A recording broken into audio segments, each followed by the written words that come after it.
If you're single, gay, and want a long-term relationship but keep getting friend zoned, this video is for you.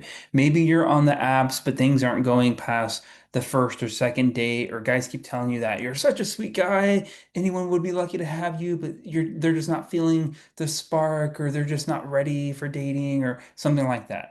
Okay, that's what this video is going to help with. So one concept, I'm Andrew, by the way, a gay dating coach if we haven't met yet, and if you're new here, but what concept I'm going to teach you is I'm just going to share my screen and I'm going to pull up a concept that I teach my clients. So this is just like the platform that we use. The boyfriend formula is what I teach. And so there's this concept called an attractor factor. This is really important. An attractor factor, comes from Dr. Lisa Bobby, credit to her, but an attractor factor is basically a quality or trait or characteristic that makes an individual appealing or attractive. And the good news is you already have some of these. So we just need to be aware of what your attractor factors are and turn them up, so to speak. That's one way you can start breaking away from the friend zone.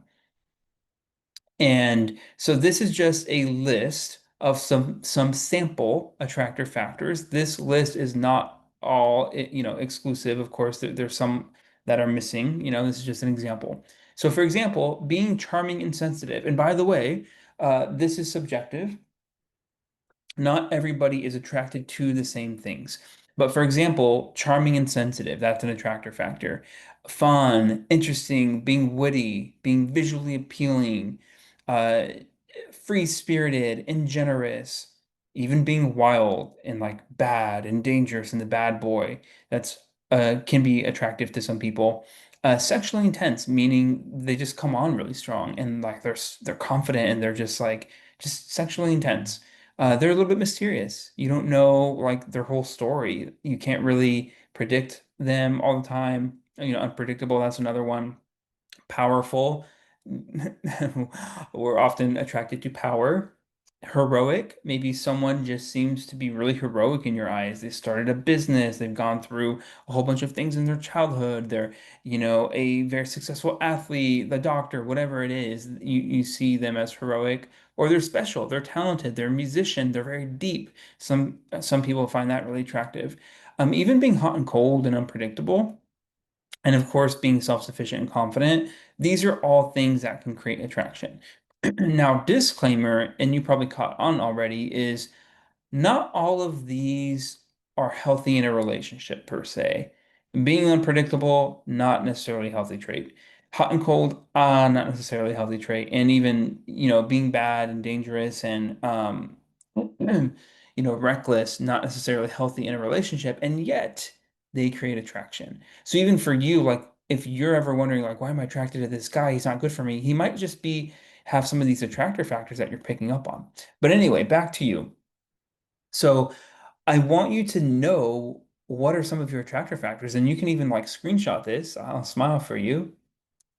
And you can come back here and look at like which of these apply to you, and then give yourself permission to be these more. Be these more. The other comment I'll make about attraction and being friend zone, and I've talked about this on Instagram once before, is we want to make sure, like for example, I will be attracted to somebody if I feel like I can be myself, if all of my parts, all the parts of me, the part of me that gets scared, the part of me that values power, the part of me that values success, the part of me that values being sexy and all of these things. If I know that I can be myself with that person, I will probably be attracted. But if I think that I can't be sexual with that person, I like I can't even think of an example, but if I feel like I can't be sexy and they think that like I'm being too promiscuous or something, I probably won't be attracted. If they see me being ambitious and successful and like valuing those things is they don't think that that's a good thing, I probably won't be attracted. So another thing is just like being able to hold space for other people's parts. And more importantly, you being able to like hold space for your own parts and your own emotions. So like one thing that I think is really helpful and was helpful for me is my emotional bandwidth my emotional range rather is really, really, really wide. So I can be like sad and lonely and feelings of depression, all of that, and that's not a problem. And I can also be goofy and fun and committed and deep and like everywhere in between. Like my emotional range is quite large. And so for you, I want you to start to get into that a little bit more. Sometimes we work in jobs where you might have to be on one part of the spectrum. You might have to be very serious in your work. Maybe you work in Capitol Hill or you're a physician. Start to loosen up a bit because your energy, it might be too stiff. And people can pick up on that, whether they're aware of it or not. If somebody is stiff, it's hard for me to be attracted because I'm not stiff. Sometimes I'm wild and goofy and I think too much and all these things. And so we just want to work on our energy a bit too. Which brings us to the next part of this, which is I'll share my screen again. So we talked about attractor factors. So by the way, just one way to practice this, affirmations is good, moving your body around, power poses in the mirror. I'm charming, I'm sensitive. People love my company. People love being with me. People are attracted to me. Like affirmations can be helpful. Okay. The other part of this is anti-attractor factors. So these are qualities and traits that actually decrease attraction. So we want to be aware of these too, so we can turn these ones down. So the attractor factors, we want to turn these up. The anti-attractor factors, we want to turn these down. Okay. And by doing this, we create more attraction and we can kind of get out of the friend zone a bit. Sorry, I have a kink in my neck. Okay. So, for example, selfish, right? Being selfish is not attractive to some people. Being the interviewer, this is a very common one that a lot of people, um, my clients included, go through. And I'm really happy this is on there. Let me give you something about this. If you go on a date and you are just hounding them with questions, yes, of course, you want to ask them certain questions because you want to know if you're compatible. We call that qualifying, we call that filtering. Yes, of course. But don't ask a lot of questions until you know if there's mutual attraction because too many questions is a turnoff. So if I'm on a dating app and somebody, which actually happened to me one time, this guy asked me, he's like, "Do you know your attachment style?" Da, da, da, da, da. I'm just like, okay, I'm not even like, I'm not like, you have to wait, right? If there's mutual attraction, then you can explore more. But if not, it's a turnoff. Okay. Anxious, needy, all of this. It's okay to be these things, of course, nothing wrong with anxiety, but in the context of dating, they can de decrease attraction. And some of this you know already. Some of this is self-explanatory and intuitive. So being negative and cynical, um, overly focused on saving money. I used to do that a lot.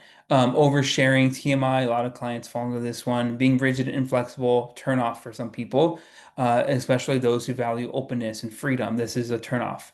Lots of same thing, lots of rules and judgmental and being self-righteous and being self-conscious, overly eager to hook up, potentially, right? Well, some people want that. I certainly have in the past.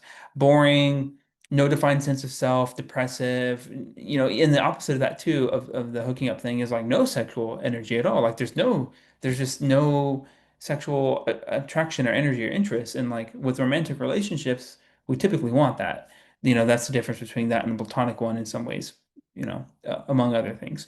Workaholic, turn off, potentially, so on and so forth. And I don't want to say that being these things is bad and being these things are all turnoffs, but these can be an example of anti-attractor factors. And again, it's subjective.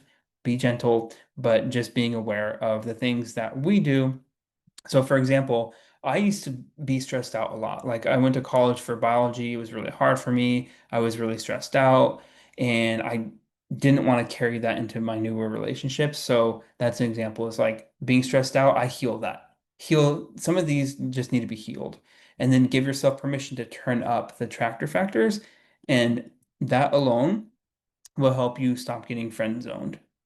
And the other thing I'll mention too is we just want to make sure it's not always you. Sometimes it is a fit thing and it's also a pacing thing. So maybe they are not ready for a relationship, even if they said that's what they were looking for. But as far as attraction goes, this can help with that. If this is something you want help with and you want help meeting somebody within the next, well, let's not put a time frame on it. But if you want help finding a real relationship, this is something I could help you with, book a free call by clicking the link below. I'll give you some personalized tips, personalized pointers, and